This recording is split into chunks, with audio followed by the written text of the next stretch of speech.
Great to have your company for the weekend preview on the Final Furlong Podcast after another winning week, 2 winning naps. Andy Newton, the man's on fire. Every time he naps a horse, that horse goes and wins. And Peter Michael with a confident winning nap yet again on the show. Hopefully, more winners, lots more gravy to come. If you were on those horses last week, hit a like button on YouTube right now. If you're listening on the podcast, we appreciate it. You're the old school listener to this show, and your support is much appreciated. Straight into the weekend's action. We'll begin at Ascot. The 1:30 is the Copybet 1965 Chase. It's a grade 2, and the betting with Jeff Banks Bet is headed by Pick Dory.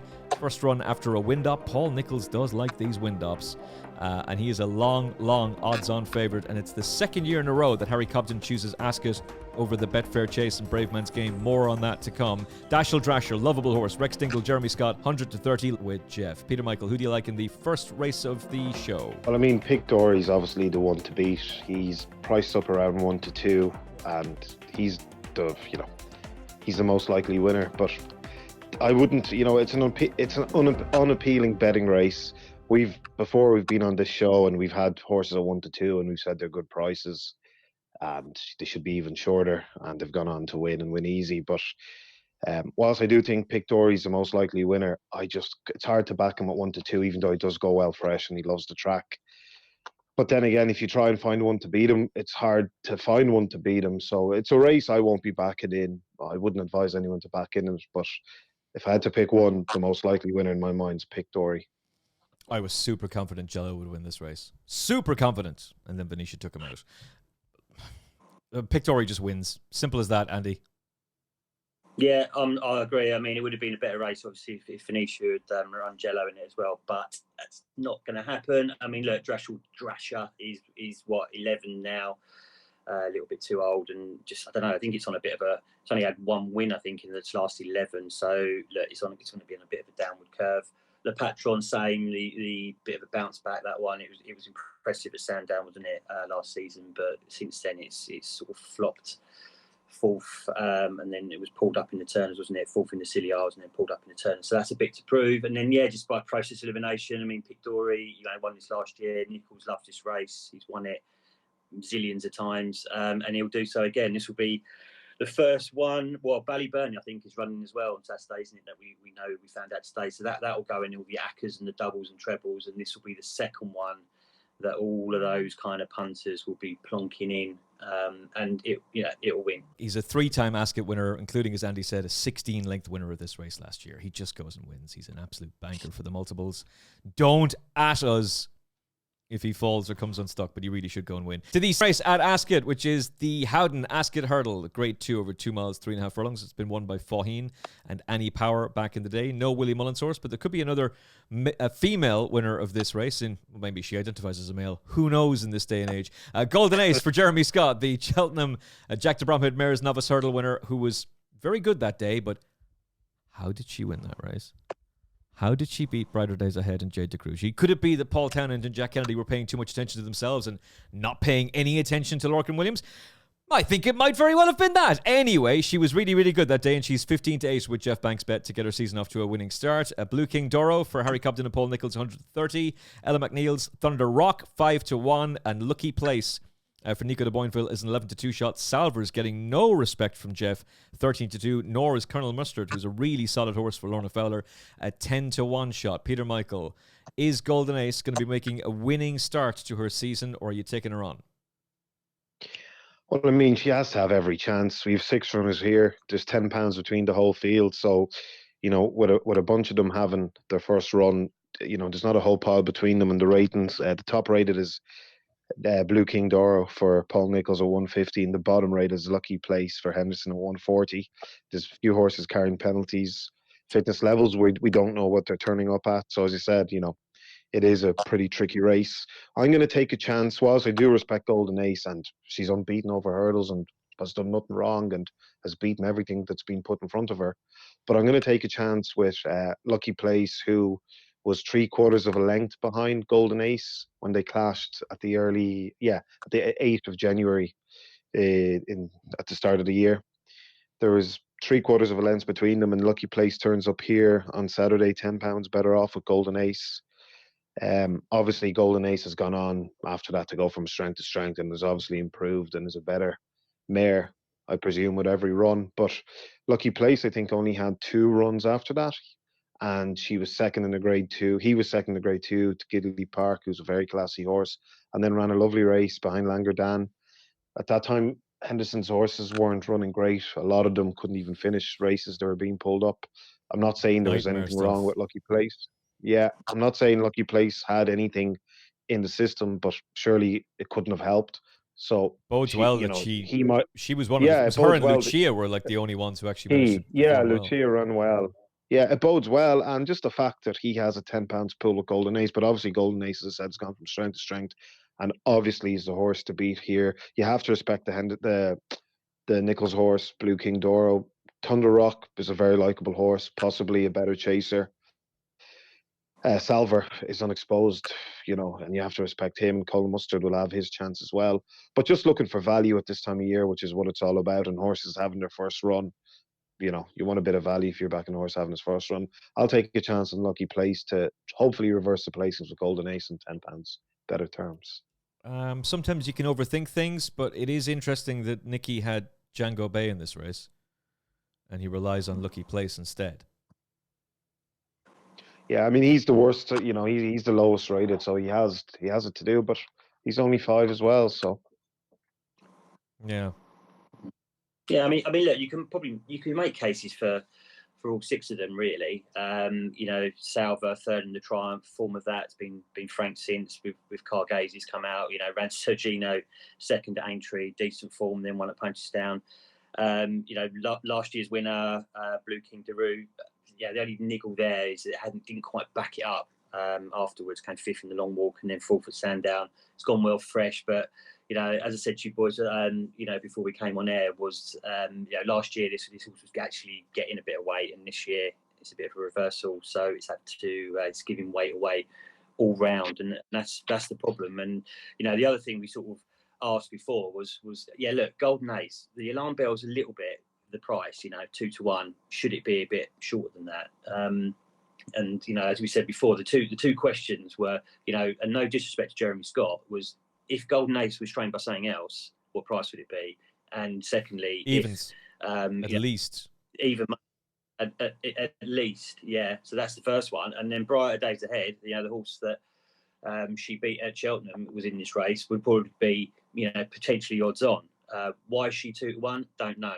So that's the alarm bells. But for me, I think that, some people say it might have been a fluke at Cheltenham, but she came out, she won again. That form's been franked. The Frank Spencer horse, Oh Betty, has gone out and won again. Who I tipped, by the way. You tipped I tipped her up, yeah.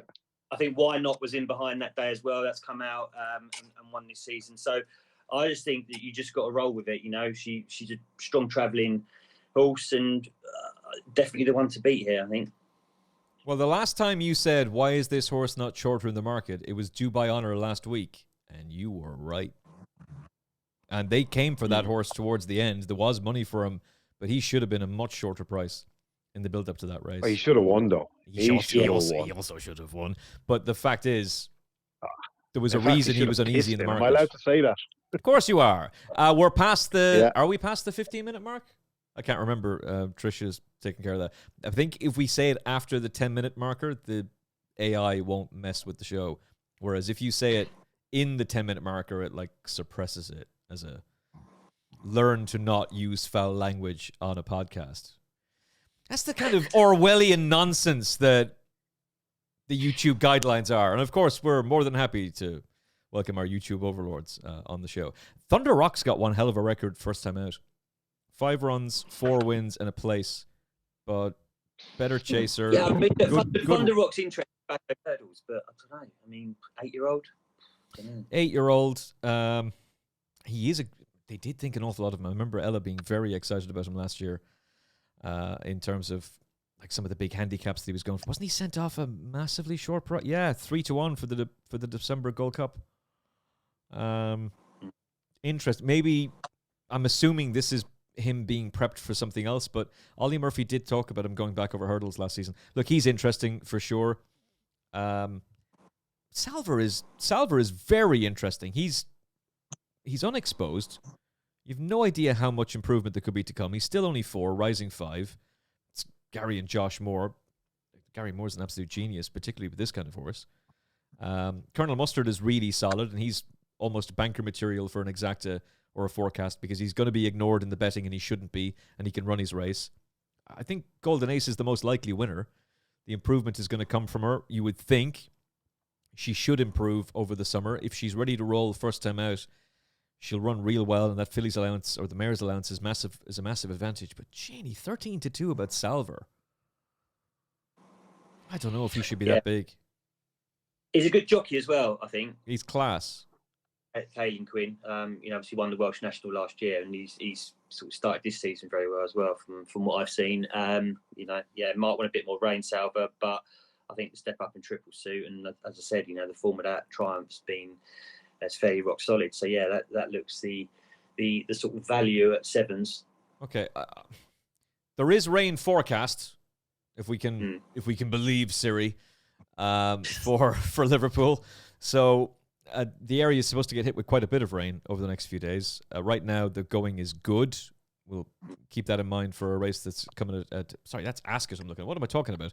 There's rain forecast for London as well. Don't worry about it. But for Liverpool, for Haydock, there very much is too. A lot of rain forecast, actually. The going there is currently good. I'm going to hold Matt tough. If it's good to soft ground, it's good ground now as we're recording. So for me, it's a no-bet race. If it's good to soft and Salver is still 13-2, I would back Salver with Jeff Banks' bet. But I'm going to wait until Saturday morning. That's my fence sitting on this race. I think it's a really intriguing race, though. Final selections, Peter? Small stakes, lucky place. And Andy? Golden Ace beats Salver. Okay. I would probably say Golden Ace, Salver, Colonel Mustard, some sort of elaborate combination tricast. We'll see you in Dubai. But for now, we'll see you in Haydock as we head to the 150 for the Betfair Exchange Graduation Chase. And Iroko, Cheltenham Festival hero from 2 seasons ago.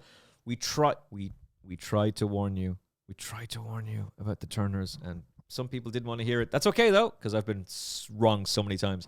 But this horse is going to win a good race this season, and he's currently the 15-8 favourite for the race with Jeff Banks' bet. Tamaris for Paul Nichols and Johnny Burke, 100-30. Trelawn, 7-2.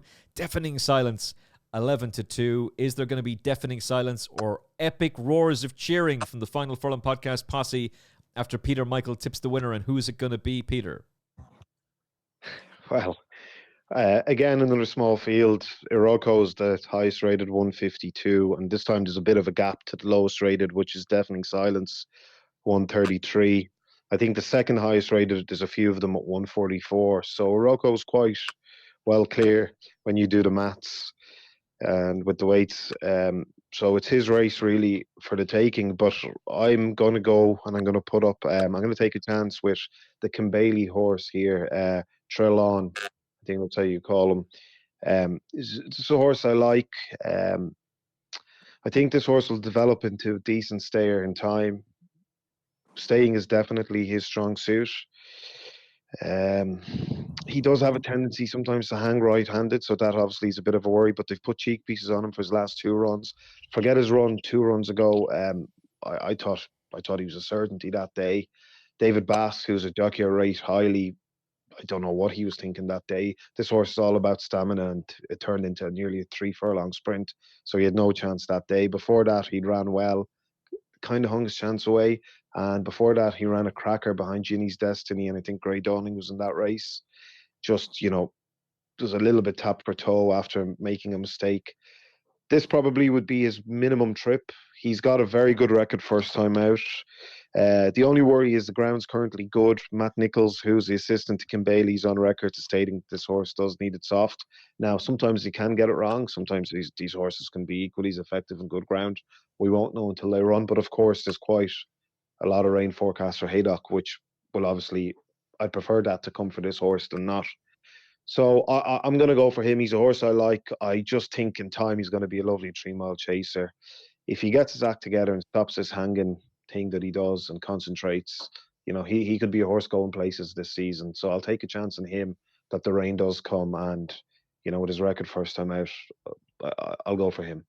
Okay, just before I go to Andy, what do you make of Hillcrest? He was a really exciting hurdler. Yeah, well, you see, yeah, absolutely. He was a horse going places as well, and he was climbing up the grades, and he was pulled up at Cheltenham, and I don't know, was he pulled up injured that day, or was it an injury Yeah. that came after that?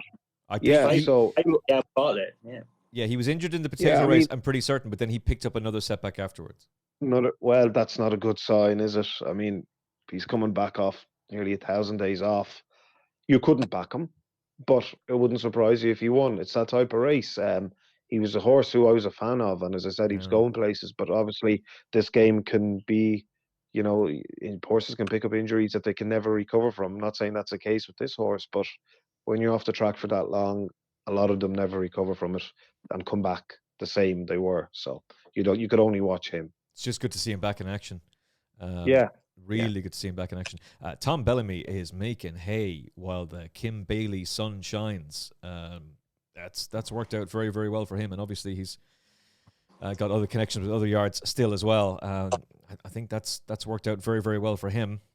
We'll leave it at that, shall we? Trelawn, really interesting horse in this race. Look, this is a fascinating renewal of the race. I thought Tamaris was iffy over fences last season, but Paul Nicholls has got an incredible record in this race, Andy. And Iroko, obviously a really fascinating horse for the new season. Yeah, Nicholls has won, I think, 7 of the last 10. So, Tamaris, I don't know. It's just, for me, it just seems to sort of get there and then just not go through with it. And that's the worry. Obviously won the Tolworth in 2023. I just think that it's had plenty of chances to win the races. If you look back over them and just not quite gone through with it. So that would be the slight worry. And look, it's closely matched with the Kim Bailey horse, Trelawn. It was second to the Nicholls horse Exeter last February. So, but yeah, I wouldn't take that. I mean, if you watch that race, it was like it was turned into a sprint for 3 furlongs. It was ridiculous. It was run at a funny pace, wasn't it? But I mean, it's just the fall last time in the Ultimate. I think that they would have done a lot of work since that. But yeah, look, nice to see Hillcrest back. But first time over fences. I mean, look, if it comes back, the horse it was, then could be sort of seriously dangerous off £8, getting £8 off some of the others. But look, Roko, is there any value at 6-4 there? I don't know. I mean, I don't know really. It's gone well fresh in the past. Probably the one to be. It's £8 clear on the ratings, but I just think that I might take a chance here on the Skelton horse. Okay, Ooh. Deafening Silence. Yeah, and I'll tell you why. Because look, it's first time over fences, all right. So we don't know, how it's going to jump and this, that, and the other. But it's interesting they are pitching it in here. Skelton won this race last year as well with Great Dawning, obviously. But if you look back at some of its form, it beat Insurrection at Sandown last December, and that was a Grade 2 novice hurdle. It's had a bit of time off, to sort of freshen up or whatever. But it gets £8 off Iroko. But there was a race before that it won at Exeter, and I think it was back in November, sort of this time last year. And you look back a bit like the old Doyen Quest situation last week, but look back at some of the horses in behind. The seconds come out. I think literally, basically, cut a long story short, every horse that ran in behind Deafening Silence that day has come out and won a race since then. All right. So I think the form, look, it hasn't won superstar races or whatever, but I think the form's all right. And the fact that Skelton won this race last year, interesting, they're pitching it straight over fences at this sort of level. So yeah, I think it's been back slightly. It was sort of 14s, 10s. Yeah, now 12s. Now, yeah, it was what? Yeah, was it now? It's about 11 6 or 7, 2, isn't it? Yeah. So Jeff is going 6-1, but most firms are going 11-2. Yeah, look, that's going to be the shout. Just because there's just question marks against pretty much all the others.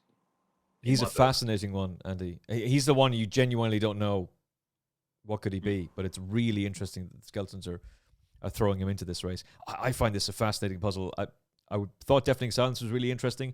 I had Trelawn very high on the short list, and I just kept saying, does Iroko just not win this? I think Peter's persuaded me to. This might be a two on the ticket for the Scumbag Lucky 63. Click number 4, click number 5. Trelawn, Deafening Silence, and hope one of them goes and does it. And one of them at least places. But Trelawn has won 3 times off a layoff of 60 days or more. So this might be the time to catch him. And that's 7-2 with Jeff Banks bet. I think that's fair. We probably will get it on Saturday as well, because I think there's going to be a lot of support. He wouldn't want it though. He'd want, he wouldn't. Stamina is definitely a strong point, so he wouldn't want to crawl. So, I mean, that's why I thought that ride David Bass gave him that day at Exeter was just, I couldn't understand it. But I'm sure they'll ping him out and try and be attacking. Well, I hope so. Yeah. What about the form of the Greenall Guerrero yard at the moment? Because that would be the other sort of thing to cling on to. It's not massive. 4 from 34, I think, at the moment. So nothing too special in terms of a Roko. But when you compare that to, Skelton horses are going all right. Nick Nicholls 33% at the moment. Henry Daly even's going all right. So don't know. Yeah, I just think there's not a lot of wiggle room in the price, is there? No, that's the thing, is that like anybody can tell you, the Roko's going to take all the beating. Is he a bet though? Don't think he is. And also, I'm pretty certain there's a big handicap chasing him. So ask yourself this: if there is a big handicap, so if he's a genuine Grade 1 horse, then you want to win this. If he's a horse that's going to win a valuable handicap, do you want to win this race when you've got a mark of 152? Is it in your interest to do that? Are you prepared to pay 15 to 8 to find out? But he wouldn't. I don't think. I mean, he can't really go up much for winning this, because he should win it on ratings. Shouldn't, but on ratings, he should. Like, he can't really, unless he wins by a mile. Well, depending how far he wins by. Yeah. Kim Bailey's horses are running real well too. They are. They're in good form, yeah. And he's a horse. I like that horse. If nothing, he hasn't run for a while. Obviously, 256 days is quite a layoff. But if he resumes where he left off last season, I think he'll turn into a lovely staying chaser. If Aroko is ready, he wins. But I think Trelawn, I think the two boys have made a really good point. Trelawn and Deafening Silence are the two really, really interesting ones. 2:30, Betfair Stairs Handicap Hurdle. I was so excited for this race. Why, you say? Why? Because I'm pretty certain Emmett Mullins is going to win it for the second year in a row. And then I checked the going and went, bugger. Because this horse really wants it proper soft. So if the rain does come, back me or sack me at 9-1 with Jeff Banks bet would be very, very interesting. But right now it's good ground. So it's hold up, wait a minute, just for now. But that 9-1 might come under pressure if the rain does indeed come. 3-1 favorite is Doyen Quest, who was napped by Andy Newton on the Final Furlong podcast last week and won easy. Is he going to follow up with victory this weekend, Andy? I've got to stay with Doyen, haven't I, really? I mean, look, travelled well, didn't it? It was quite a good ride by Harry Skelton, just sort of hunted around at the back and then pressed the button, showed a good turn of foot, and I jumped quite well, beat Gal Road by 5 lengths. It's only up £5. And, as I said last week, the form of that earlier race, the second at Chepstow, I think it was just unreal. All right, every horse has come out and franked it. Josh the Bosch won that race, so we'll be looking out for that one. I think it was supposed to run this weekend, wasn't it? I'm not quite sure if it's still entered in another race, but anyway, might be in the 115, but we'll see. But look, it's up £5. Look, the only sort of worry that is the obvious one is it too soon, 7 days and all that palaver, but. The moment 11-4 looks sort of a similar sort of story to last week, wasn't it? I think it was about that sort of price when we put it up last week, and it ended up getting sort of smashed up, and 5-4 or something it won that, didn't it? So we'll see. I think once the Saturday punters that probably are not looking at the entries until the day see the name again and go, "Oi, I remember that one from last week." I'll be amazed if it goes off 11-4. We'll see. Look, Skelton's got another couple in here as well. Catching Derry and that Guini Mayboy, which probably have little squeaks as well. But look, the back me or sack me was on the short list as well, Emmet. So I don't know if we're synced up a little bit again on this one. Again? Yeah.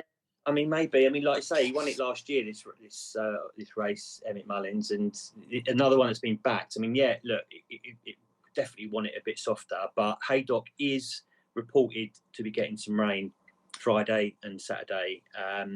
You know, ticked over last time on the flat at Furley's, and I just think, you know, that the fourth at Worcester the time before that, there we go. See, a little bit of rain. Michael Fish there for you. But look, the form of that race at Worcester, Flying Fortune won it, didn't it? And that's come out and won the Persian War, absolutely dotted up in that. So gets it, you know, same markers I think as that race, 125. Only gets 10 to carry. That's the saver. Doing Quest, you've got to stick with him after last week. Done me a massive favour, but look, have a little saver on Emmet Sauce as well. Emmet Mullins Sauce, back me or sack me. Back me or sack me won his point-to-point on heavy. He won his bumper on soft. When he gets those conditions, he is going to win a very valuable race. Emmet Mullins won this last year. If he gets soft ground, if there's soft in the going description, I'm going to have a swing at him at 9s. There is no soft ground in the going description for now, so I'm going to let him run at the moment. But if the ground does turn soft, game on. Peter Michael. Yeah, this is a very intriguing handicap. Andy's horse absolutely won doing handstands, and you know, you couldn't fail but be impressed with Doyen Quest. And I think everyone, you know, was waiting for this horse now to run again. And I think it was mentioned that he might run soon again after that. The step up to 3 miles clearly suited the horse. And I mean, I can still remember how easy he won. He was just, it lives inside your memory. That's how good it was, the performance. My worry for him would be if the ground did change to soft. He does seem to have better form on good ground. And I think Dan Skelton is on the Racing Post on the quote side saying that this horse does prefer better ground. Now, that's not to say he won't go and win in soft ground if it does turn soft, but it is an unknown. If it was good ground, if it does stay good ground, for me, without a doubt, he's the one to beat after that performance. But there's others in this race as well that you have to respect. You have to respect Catcham Derry.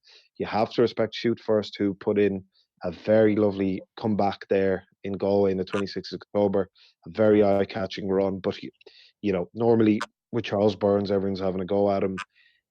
But you can understand the horse coming back from 2 years off, having a ride like that, because Absolutely. It was, you know, it was a sympathetic ride. We'd all do it. We're not going to bring a horse back from injury and kill the horse after, you know, you want them to have a good experience first time out. So that obviously has teed this horse up well for this race. But of course, the bounce factor comes into it. You have Back Me or Sack Me. This £100,000 handicap. Anything Paul Byrne and Emmet Mullins team up with in races like these, you have to give 2 or 3 look over. And you guys have obviously talked the horse up, so you can't rule that out. Kerry Hill's interesting. Gwenny, my boy, was very progressive last year. Another Skelton horse. Wouldn't surprise me if that went on to win it. There's an Irish horse there towards the bottom of the betting, Jody Ted, who was progressive last year. Owen Griffin's bringing him over. He's a 25-to-1 shot. Wouldn't surprise me if he went and ran a big race. And there's others in this race that, you know, even Twig, the complete outsider, you couldn't rule out. But I think the going is a lot's going to depend on the amount of rain that falls here. If for some reason you still end up with good in description, then Down Quest for me is the one to beat. If it does go soft, I don't know what to expect of Down Quest, so it's hard to put him up. But that would bring in the horses like Back Me or Sack Me and Shoot First, who, you know, also has form in better ground, but ran well last time and yielding to soft ground. And you have Jody Ted as well at a big price, and Kerry Hill and Granny, my boy. So it is quite competitive. I'm a bit lost who to go for because I don't know what the ground is. If you're asking me this on the day of the race, it would be easier to make a decision. But obviously having to put a selection up here and now, it's not easy, you know. It's hard because I don't know what they're going to be racing on. If Good's in the description, Down Quest is my pick. If it goes on the soft side, it would either be Shoot First or Back Me or Sack Me. So I don't know. I'll go with Shoot First if it's on the soft side. So at least one of us might have a winner. I'm liking the logic there. Do you give any chance to? It's just hard to know because we don't know what the ground is. You know what I mean? It's hard to tip when the going is crucial for some horses, you know? Yeah, absolutely. If it was to turn soft, do you give any chance to the Imposter? I tell you what, I followed that horse last year, and what a likable horse he was. But I think now, he was mopping up low class races. Yeah. And he just kept winning and pulling out more. This is a massive step up in class for him. I mean, he's gone from £6,000 races, £4,000. He's now running in £100,000 race now. But the only thing about that horse is he just kept on winning and winning and pulling out more. Whether he returns, I mean, he's been off now nearly a year. So I mean, that obviously wasn't intended. So I'm sure there was a niggly injury there somewhere. So I look a 50-1. Yeah, you could be. There's a lot more worse 50-1 shots out there. So I wouldn't, put anyone off putting a few quid off on him. But he would definitely, without that, need a career best. Yeah, for sure. It's going to take a career best effort. He has won off a layoff before. Just think, if you're looking for something at a wild price, 50s, at a wild price, the imposter could run a big race. It's back me or sack me for me, but I want to see soft in the going description. Go on, Emmet. Go on, the Mullins. Right, to the Betfair Chase. It's the 20th running of what has undeniably become one of the most important steeplechases in Great Britain. And this year, there's actually a pretty decent field for it. 9. The average field size is pretty small. But this year, it's a competitive race. And the betting is headed by Dan and Harry Skelton's Grey Dawning, 9-4. Do you want to be taking that price about him first time up? I don't doubt for a second he's Gold Cup class. Is he going to be ready to roll, though? He wasn't last year over fences. Maybe he will be this year. Last year's winner, Royal Pagaille, is a 4-1 shot. Ahoy, Signor. Oi, oi. 6-1, Limerick Lace. 8s, Capodanno, supplemented for the JP and Willie Mullins team. 9s, and Shark Hanlon.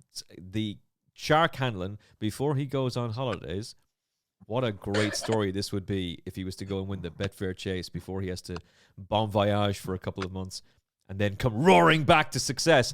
Hewick, 10-1 about the King George winner, and the King George winning jockey, Gavin Sheehan, is on board. That's an insulting price. Brave Man's Game for Paul Nicholls, the winning most trainer in this race, is an 11-1 shot. And boys, before we get your take on this race, Paul Nicholls has won this race more than any other trainer with 6 winners. But with how many horses?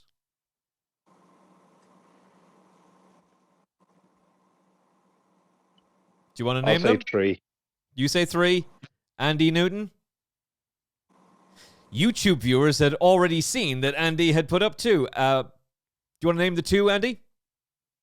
Well, obviously, Corto Star won it, 4 times, I think, possibly. And Silvianco Conti. Sickback Conti, indeed. Silvianco Conti at Haydock, Sickback Conti at Cheltenham, as Robbie McNamara christened him on the Final Furlong podcast. Yeah, only 2. Yeah, Andy, that's why you're the stat man, not me. Yeah, it's actually been quite. You know all these things. It is. Well, it's first run in 2005, I think, but it's been quite a good race for repeat winners. Full stop. Obviously, Bristol de Meyer won it a few times. No, 3 times, I think, and the Q Card won it 3 times. So, if you like the old Royal Pagaille, last year's winner, then repeat winners do have a good record in the race. Yeah. All right. Well, seeing as you knew the little trivia question, and by the way, if you knew that answer on YouTube, do comment below. Don't pretend you knew. I was actually taken aback by that today. I knew Paul Nicholls had won this race loads of times, but I was full sure something else would have won. I would have said 3 as well. And I think Clan de Sobo was in my head, and I'd forgotten the fact, oh no, he got duffed in this race. And the Brave Man's Game gets duffed. And there's been a Frodon and a couple of others as well. So yeah, intriguing. Winning most trainer, but with 2 horses. All right, Andy, who is going to win this year's running? Well, yeah. Well, just sticking quickly with the trainer thing. The other sort of stat that's broken this week: Willie Mullins, first ever runner in the race with Capodanno. So that shows, I suppose, his intent for the trainer's title, bringing one over here for this race that he never normally targets. Don't think JP's ever won it either, JP McManus. So look, I'm not sure I can have that one. I mean, it won the Cotswold, didn't it, last year? It was 16th in the Grand National. They supplemented it earlier in the week, but it just doesn't really win enough for me. 1 in 8, I think it is. Brave Man's Game, was it second in it last year? Massive recovery mission. There will be 10-1, 14-1. There'll be people tempted in at that price. He is gone. He's gone, I think. Yeah, I mean, what is it? 8 runs now, no win. Last win was in the King George in 2022. The blinkers are even on now, and so, another wind up. Second Another run wind off up. the latest wind up. First time blinkers. And a new jockey. Like, best of luck to him. He's only a 9-year-old. He's a racehorse. He should be running. But, no. It was like last time, and Harry Copter was sort of raving about it in the Charlie Hall, wasn't he? His best form ever, and this, that, and the other. Yeah. We've got. I've heard it all before with Brave Man's Game. Yeah, I've heard it all before. And it's amazing that really, it's actually, and even though it's 10-1, it's still a shorter price than the Real Whacker who beat it in that race. So that did nothing wrong really there, and that's probably the value. That's an insult to Patrick Neville.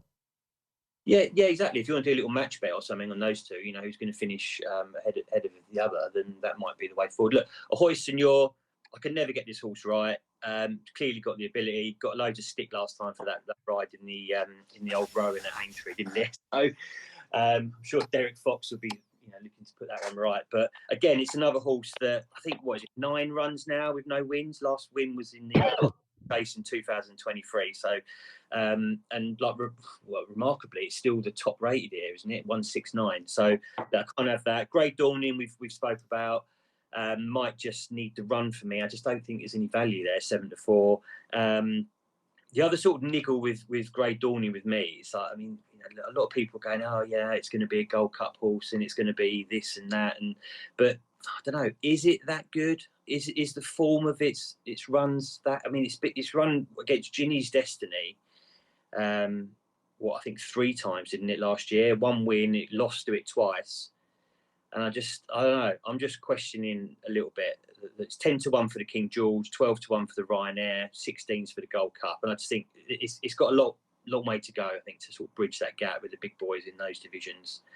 So look, I think you know where I'm going to go here. Repeat winners, all right. Royal Pugai done me a favour in this race last year.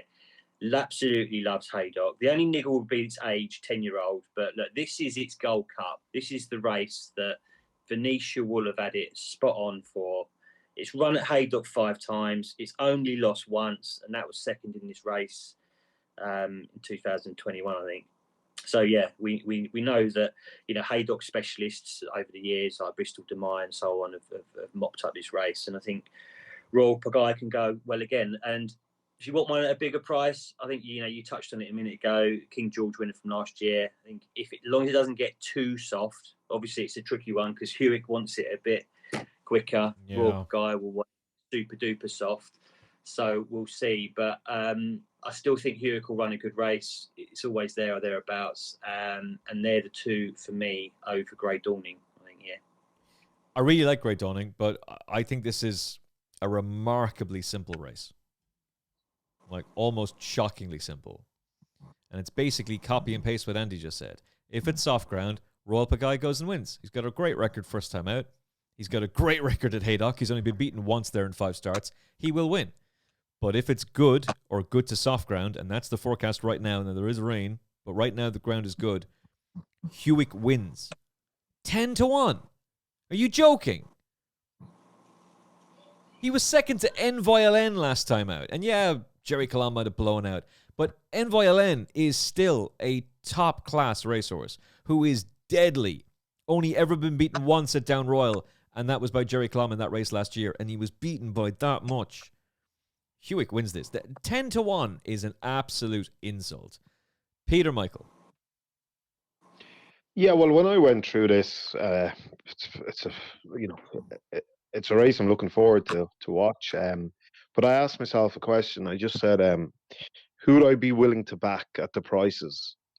And afterwards, if I lost, I wouldn't be annoyed. I wouldn't, and I respect every horse in this race, but I wouldn't be willing to back Grey Dawning at 9-4 on his first run back in a field of this quality.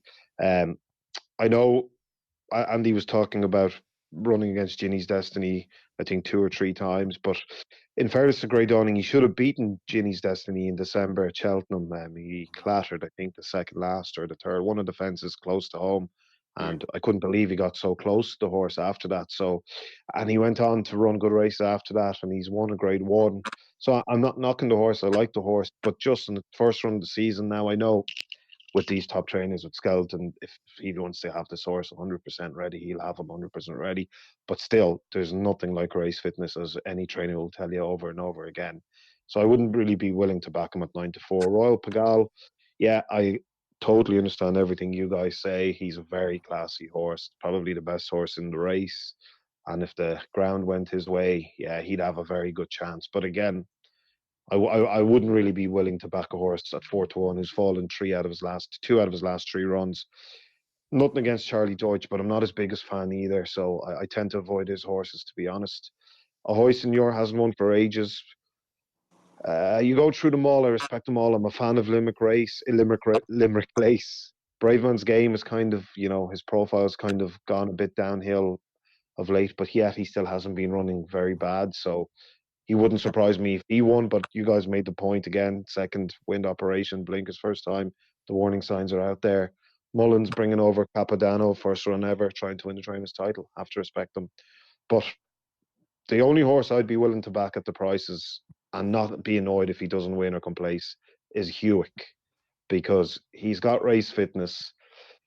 Once the ground doesn't get bottomless, he should be okay. I think Haydock will suit him, the long straight. And I think he's the value. And the Real Whacker as well is a bit of value. But I do think Hewick is a better horse than the Real Whacker. And I'd side with Hewick more so than the Real Whacker. And I think Hewick is once it's not bottomless, how is he not in the top 3? Do you know what I mean? Crazy. He surely looks a solid each way bet, granted a clear round the jumping and touchwood. He's a solid jumper. So yeah, he'd be the one I'd go for, because I think he's the value of the race and he's race fit. And, the Real Whacker could outrun his odds as well, but Hewick would be my pick. It wouldn't be the worst. More than likely it's not going to go up, but it wouldn't be the worst reverse Exacta, because the prices are, if it comes up, it's going to pay 140, 150 to 1, and it's not 150. Well, divided by 2 if you're reversing it. It's not a 70 to 1 shot or a 75 to 1 shot. Do you know what I mean? But Hewick is my pick in this each way. 10 to 1 about the second highest rated horse on time form figures for this race.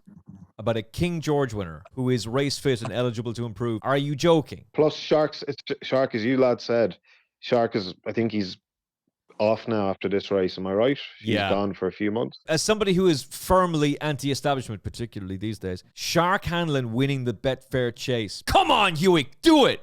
Oh, to be so sweet. Agreed. One for the good guys. I think in a nutshell, we're all laying Grey Dawning, aren't we? That's taking it on. So I don't know. Does it really want 3 miles, 1.5 furlongs at Haydock on potentially soft ground, the furthest it's ever gone?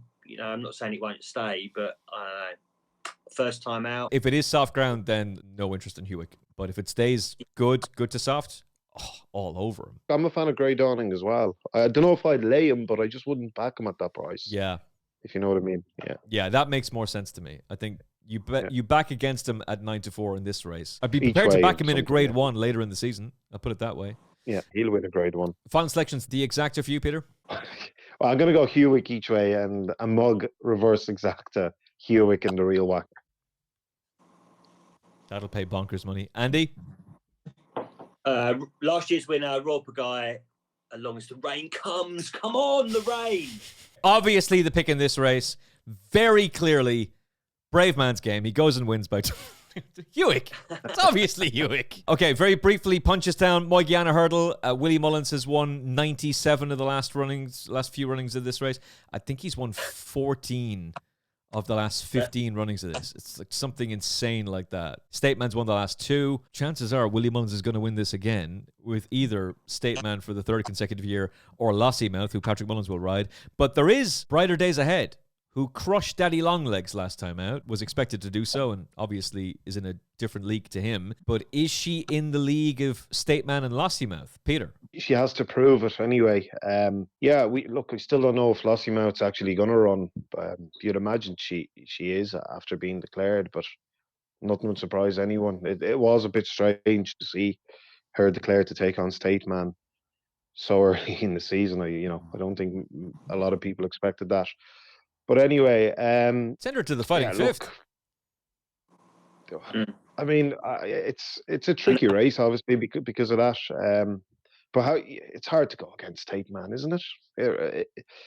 it's hard. But then again, Lossiemouth's a very, very classy mare and brighter days ahead. I mean, Elliot has made no, he's told everyone what he thinks of this mare. So we'll find out a lot when this race is finished. But yeah, it's hard to go against State Man. But it's a bit surprising to see Lossiemouth there. So yeah, I'll go for State Man, but whether or not I'd be backing them at 4 to 5 or whatever price, I don't know. But I'll probably just watch it. It's great to see brighter days ahead in this race. It's great to see potentially Lossiemouth in it. She's not in the fighting fifth. I find it really intriguing that they have her in this race. State Man wins, and he wins easily. Andy. Yeah, I mean, it's great. I mean, this is exactly what we want, isn't it, the racing? I mean, a lot of people go, Mullins won't run them against each other. But yeah, we have to remember they're owned by two different people. Exactly. If you're Rich Ritchie and the Donnellys and Gigastown, you're going to go, let's go. Let's have it. Let's see what we're all about. Brighter days ahead. A few people questioned the jumping last time out. And, it's a brave move by Elliot to sort of pitch her in here. I don't think she's sort of quite up to it in terms of experience at this sort of stage, I think. So I'm gonna rule out. I mean, Elliot's only won this once before. Can you name the horse? Appleshade? Yeah. Abracadabra. Beat my horse was third in the race. No. Yeah, Jason the Militant was beaten this much in this race. Thanks, Andy. Yeah, exactly. But Thanks for reminding me.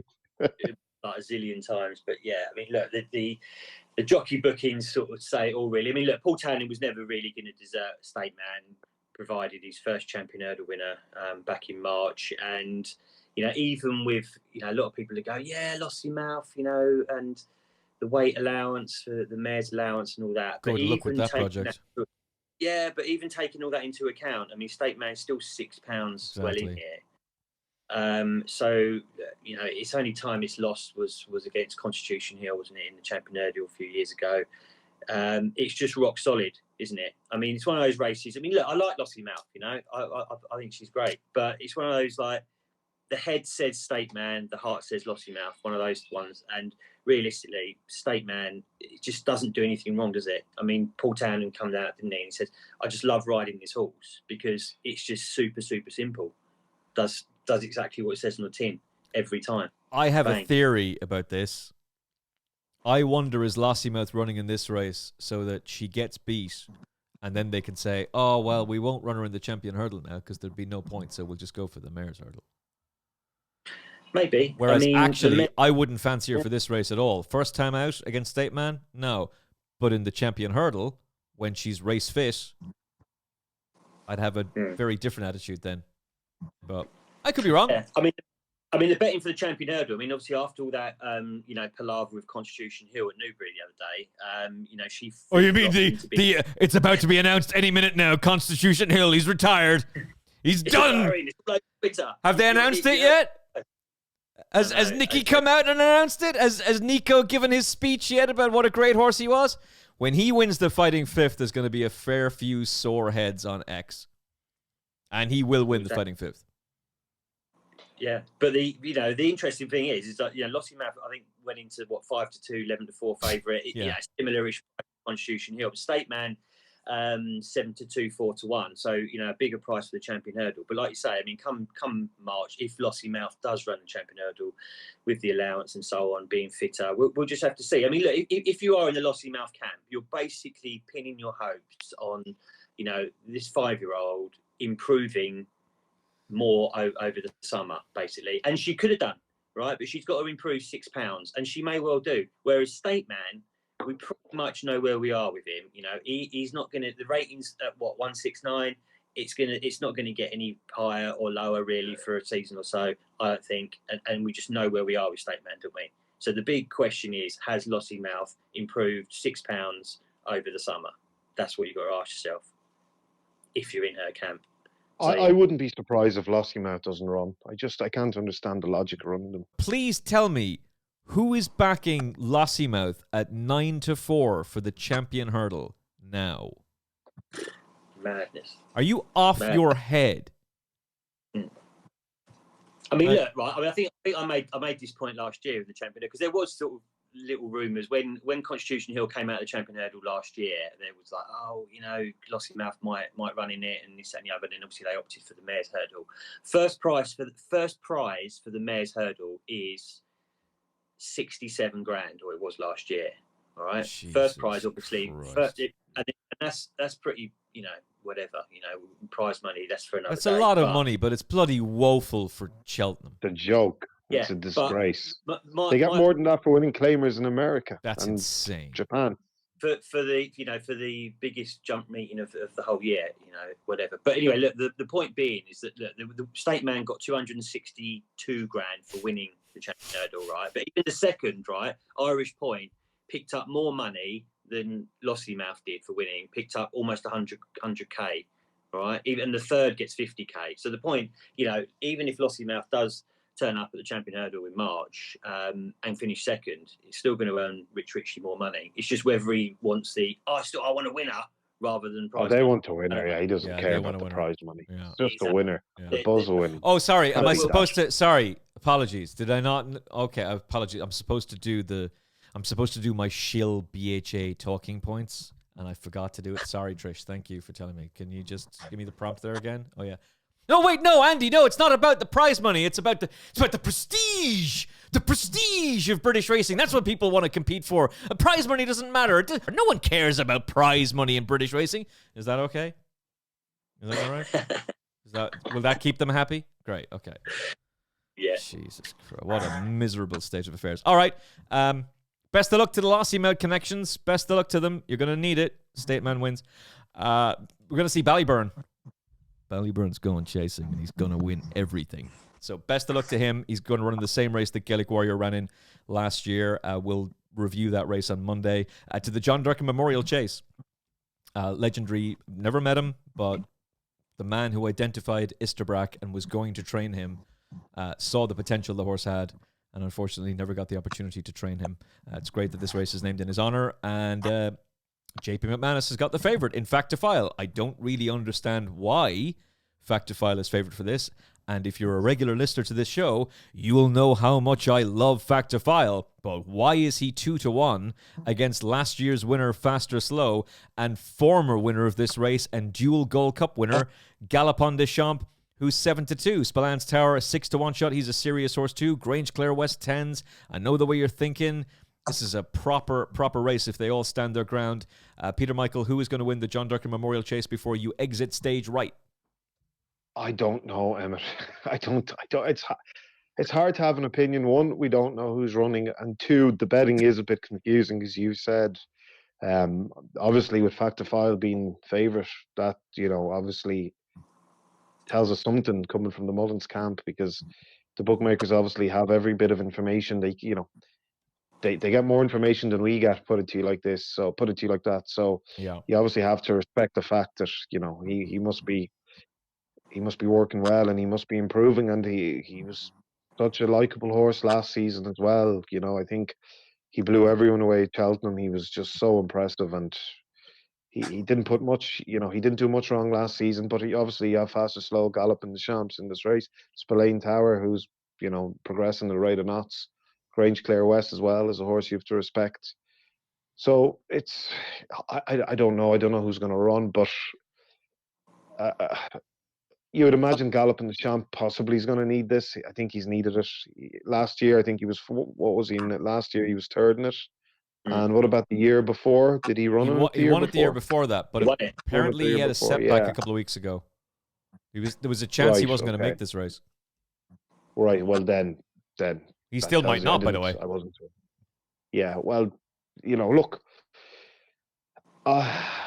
it's hard. It's a hard race to tip in, but given what you said, and with the betting going the way it is, Fact to File is probably the most likely winner, I'd have to say. But it all depends, obviously, when the final decks come out and what the readjusted prices are, and then we could take it from there. But I'd go Fact to File. It was his Chase debut. He was eligible to improve for the experience, but he was beaten first time out last year. Faster Slow wins this. I mean, look, you can probably sort of make a question about the trip for all three of the big guns at the top. I mean, does Galopin des Champs really want, 2.5 miles first time back, and like you say, I mean, it's 4-1. There was talk of Mullins being honest the other day, and he said he missed a bit of work and blah blah blah. So that's it's going to have bigger targets. We all know that.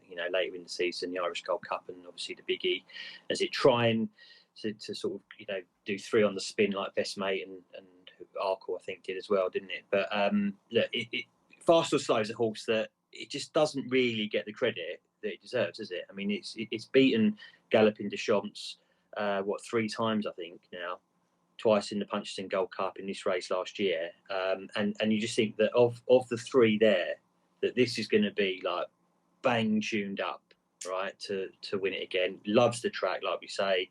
Its last 3 runs here have all been wins. Layoffs, no problem. If you only sort of niggle the jockey situation because JJ's out, isn't he, injured or whatever, so they've got Derek O'Connor. But that's absolutely fine. That's a great booking. He's never ridden a horse, I don't think, before in a race, but he would have gone down and sat on it. Factor File, look, it's the new kid on the block, isn't it, in this division? It's already second favourite, is it, for the Gold Cup? Never run at Punchestown though, which would be one little niggle. And I don't know. Look, it was super duper impressive, wasn't it, when it won the Brown Advisory? Could have won by more. Would it win by 4 lengths or so, or just under? But look, the form of that race can probably pick a few holes in it. Monty Star came out and didn't really do. It came I think it was second next time out, and it was who was the other one in third? It was the Lucinda Russell horse, Giovinco, I think, wasn't it? That was in third that day at Cheltenham, and that fell at Aintree, but I think it was beaten at the time. So I know. Look, the ratings, it's rated £9 lower than Fast or Slow, and God knows what, like £17 lower than Galloping. So it's got to improve a lot. And the fact it's 6-4 in the betting, Mullins is probably going to favour that one over Galloping. But look, it's Fast or Slow all the way here. Look, I like the Gavin Cromwell horse for later in the season as well. I just think that'll want a longer trip. But that's one to look out for as the season moves on. But look, Fast or Slow, I think, wins this. Bang. There is one at a price. He's unbeaten at the track in 2 runs. He's won all 3 starts off a layoff of 60 days or more. He's unexposed as a chaser. Who knows how much improvement there is to come. He buried Hartwood and he buried Corbett's Cross last season. Grange Clare West is 10s with Jeff Banks bet. And he's interesting in a race that Willie Mullins will be firing a lot of bullets at because he likes to do that. But of the second season chasers, he's the one that would interest me most. I love Factifile, and I think he's a huge player for the season. Not at 2-1, and not in this race. 2-1 over 3 miles, yeah, then we're having a different conversation, but not in this. Grange Clare West may be at a price. I think Fast or Slow goes and wins. Naps and next best for the weekend, gentlemen, beginning with Peter Michael. Well, to be honest, out of the races we've gone over, there's nothing there I'd consider a nap or the next best. I mean, I'm looking at my tracker here, and I've quite a few I fancy for tomorrow and Saturday. So for anyone listening, to make sure to come over to my X page. I've only had 2 losing months this year, and we're into the 11th month. So there'll be quite a number of fancies there this weekend that I'd be pretty disappointed if I didn't make followers money tomorrow and Saturday and possibly Sunday over the 3-day period. At Peter Michael Racing on X. I'll give you one running on tomorrow and Friday. Is that all right, or does that not count? No, of course, absolutely. Yeah, there's a good few here. Well, there's 3 or 4 I'm looking at for Friday that I'm very sweet on. But I'll put up the Nagoridi. He's going at 157 in Tipperary. Caught my eye a couple of times getting handicapped, and I didn't tip him last time out because I wasn't sure what the story was with the horse, but he won, and he won quite taking, and he's around 9-2, 5-1. I think that's a nice price. It's a big field, but I'd be very disappointed if this horse is better than 105. Whether or not he wins tomorrow is one thing, but he'll be rated a good bit higher than 105 come the end of the season. I'll go for him and Billy the Real Big Red at Chepstow at 215. I'll put the 2 of them up as my nap and next best. Okay. Bowden Friday. Andy Newton, naps and next bests. Oh, there's a lot to choose from, isn't there? Do I desert doing Quest after last week? It's on the list. I don't know. But look, I'm going to play it safe this week, right? State Man has got to be a solid nap, right? Okay, look, I apologise if it gets smashed up and it goes off at a silly price. But at the moment, it's looking around sort of 4 to 5, 10 to 11 maybe. And I think, that looks a fairly sort of decent price to me over Lossiemouth and Brighter Days Ahead. Next best, look, we want a bit of rain, but the Betfair Chase, Royal Pagaille, I think it goes in again if the rain comes. It's so much better horse at Haydock, isn't it? And it's around sort of 4 to 1, 9 to 2. That's the next best. What are you going for, Emmet? I am going to do with Jeff Banks Bet, and you can sign up to Jeff Banks Bet right now using the promo code FFP500. You're eligible for 10% of your net losses back up to £500 after your first month of betting. So even if you lose, at least you're getting something back. Plus, you get the satisfaction of taking Jeff Banks' money if you're right and you can beat him. So jeffbanks.bet, promo code FFP500. Hewick is the nap. 10 to 1 is insane. Thanks very much. We'll take that. Thank you for listening. Thank you for watching. If you like this episode, much appreciated. Shares are much appreciated for those of you who are listening on the Final Furlong Podcast on Spotify and Apple Podcasts. From Peter, Michael, Andy Newton, and myself, we'll talk to you again on Monday. Have a great weekend. Look after yourself and each other. God bless. The Final Furlong Podcast is proudly brought to you by Jeff Banks Bet. Get up to £500 refunded as real money for new Jeff Banks online accounts after your first month of betting. Use promo code FFP500 at jeffbanks.bet. And by BetterHelp. If you're thinking of starting therapy, give BetterHelp a try. It's entirely online, designed to be convenient, flexible, and suited to your schedule. Our listeners get 10% off your first month. So give online therapy a try at betterhelp.com/FURLONG.